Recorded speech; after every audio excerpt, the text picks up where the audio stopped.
C'est quand même un peu contradictoire qu'un mec qui s'appelle Walker ait été connu pour une saga de voitures, hein. Qu'est-ce qu'on se marre?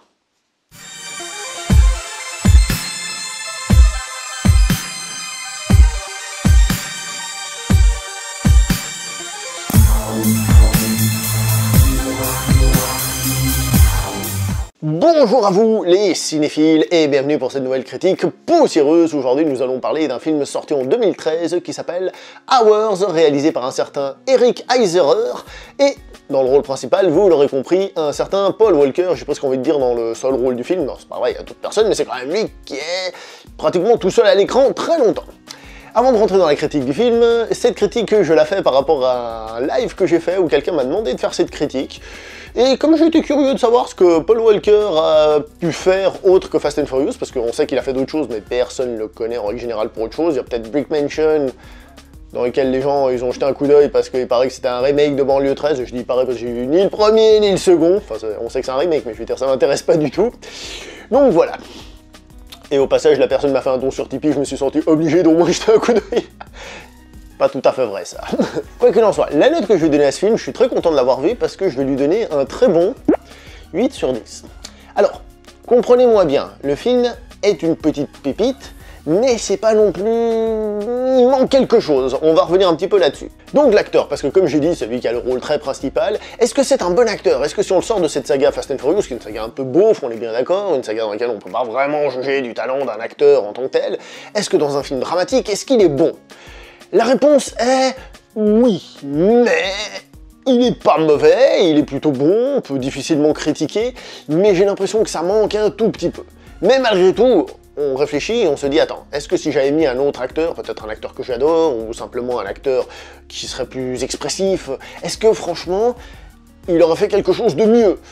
Et je me dis, vu le film, peut-être pas beaucoup plus, pas beaucoup plus. Donc c'est pour ça que je pense qu'en fait, il fait du très bon travail, c'est juste que... il y a des petits soucis, et je pense, je vais déjà vous le dire, en fait, je vous révèle déjà l'idée de la conclusion de cette vidéo, c'est que je pense qu'en fait, c'est un petit amoncellement de petits soucis qui font un souci un peu plus grand. Voilà. Donc, au niveau de la réalisation, là, encore une fois, il n'y a pas grand-chose à dire, franchement, c'est très propre, c'est bien fait. Elle arrive aussi à nous faire prendre conscience du temps qui passe, entre autres. Comme j'ai dit, parce que tout se mélange, hein, évidemment le jeu de l'acteur, mais aussi on voit qu'il est fatigué, donc la direction au niveau du réalisateur. On sent que la manière de filmer aussi, on sent qu'il y a plus de fatigue, etc., qui s'accumule. Donc c'est aussi une bonne chose. Le scénario écrit par Eric Eiserer, à savoir que le monsieur est surtout scénariste, hein, c'est le premier film qu'il réalise, et il a été scénariste de films tels que Destination Finale 5, Les Griffes de la Nuit, le remake, The Thing, la suite remake, donc plutôt spécialiste de l'horreur, hein, c'est plutôt là où il s'est fait en tout cas connaître, mais il a aussi été le scénariste de Premier Contact. Donc voilà, le monsieur a quand même de l'expérience dans le domaine, on va dire. Et le scénario est intéressant parce qu'en fait, c'est un anti-Roland Emmerich. Roland Emmerich, qu'est-ce qu'il fait? Il fait un film catastrophe, et qu'est-ce qu'il fait? Il y a des effets spéciaux partout, il y a tout qui pète, c'est un film d'action, il faut survivre à la catastrophe, etc., etc. Ce film-ci, entre autres pour des questions de budget, mais je pense que le budget est prévu par rapport au scénario, hein. S'il avait voulu faire un film à la Roland Emmerich avec ce budget-là, ben, il l'aurait tout simplement pas fait, hein.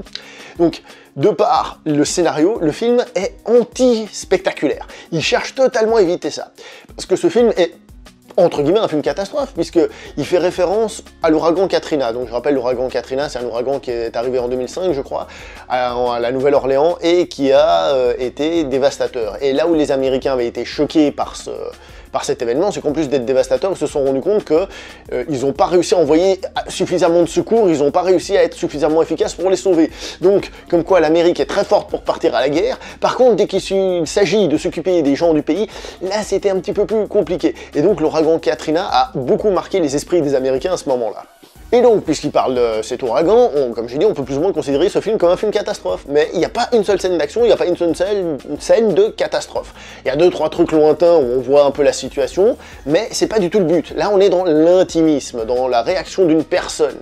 Et d'ailleurs, il y a une scène qui l'évoque très clairement, je vais pas vous en parler pour que vous voyez le film, mais qui l'évoque très clairement. Et ce qui est marrant, c'est qu'à un autre moment dans le film, il y a des personnages qui racontent une histoire qui, elle aussi, pourrait être très visuelle ou cinéma, je vous raconte pas, mais en gros, c'est une scène d'action, encore une fois, et elle est encore racontée, donc bien la preuve que ce film fait de l'anti-spectaculaire, d'une certaine manière, et C'est appréciable dans le sens où le film en lui-même se concentre sur autre chose avec pas mal de succès, puisqu'on se concentre sur la création d'une nouvelle famille, on va dire. C'est un peu... Hein, ceux qui ont vu le film, c'est peut-être un petit peu compliqué, parce qu'on a quand même une sorte d'image d'accouchement du père. Sans parler de l'histoire, ça fait très chelou ce que je suis en train de dire. et tout un aspect psychologique qui est plutôt bien amené, ainsi que comment la chose évolue. Il y a des péripéties régulièrement, on ne s'ennuie pas, le film fait 1h30, donc franchement on n'a pas de quoi s'ennuyer, il est franchement sympa. Mais encore une fois, mélangé avec le tout, avec l'acteur, avec la mise en scène, je me dis que le problème global, je vous le dis maintenant, c'est que les scènes d'émotion, elles sont sympas, mais elles ne touchent pas. J'ai pas été ému. Je les ai trouvés sympas, j'ai trouvé ça cool de regarder, franchement, mais j'étais pas en mode « Oh, quel film, quelle tristesse, quel truc !» Et c'est là que pour moi, le film, il n'y arrive pas totalement. Il a un charme, comme j'ai dit, c'est sympa à regarder, on est pris, je trouve l'idée intéressante, c'est bien fait, on ressent la fatigue, le temps, la difficulté qui augmente et tout ça, ça c'est bien fait. On ressent tout ça justement avec l'acteur, avec la mise en scène et tout ça, mais... on n'arrive pas enfin, personnellement, j'arrive pas à pleurer devant le film, d'une certaine manière. J'arrive pas à être ému plus que ça devant le film. Il n'empêche que je suis très content de l'avoir vu, parce que c'est une petite pépite, vraiment un film que j'aurais sans doute pas regardé, qui serait sans doute passé un peu comme ça. Je crois d'ailleurs qu'en France, il est sorti directement en vidéo, il n'est même pas sorti au cinéma. Et honnêtement, c'est un film qui mérite un petit coup d'œil. Franchement, beaucoup plus que bien d'autres films... pas terrible. Donc celui-ci, franchement, est-ce que je vous le conseille? Oui. Est-ce que c'est un de mes films préférés? Non. Mais c'est quand même un film qui mérite d'être vu. Donc bon, je pense que vous avez compris l'idée, donc je vais m'arrêter là, je vais pas continuer plus longtemps. En tout cas, je remercie l'abonné pour m'avoir parlé de ce film, parce que finalement, j'ai eu la bonne curiosité. Et on va s'arrêter là, on se retrouve prochainement pour une prochaine vidéo. N'oubliez pas de liker, partager, commenter, vous brosser les dents, vous coiffer. Allez chez le coiffeur, ça peut être utile des fois, hein. Pas que, mais des fois c'est utile. Donc on se revoit prochainement pour une prochaine vidéo. Jusqu'à là, portez-vous bien. Merci beaucoup. Ciao tout le monde.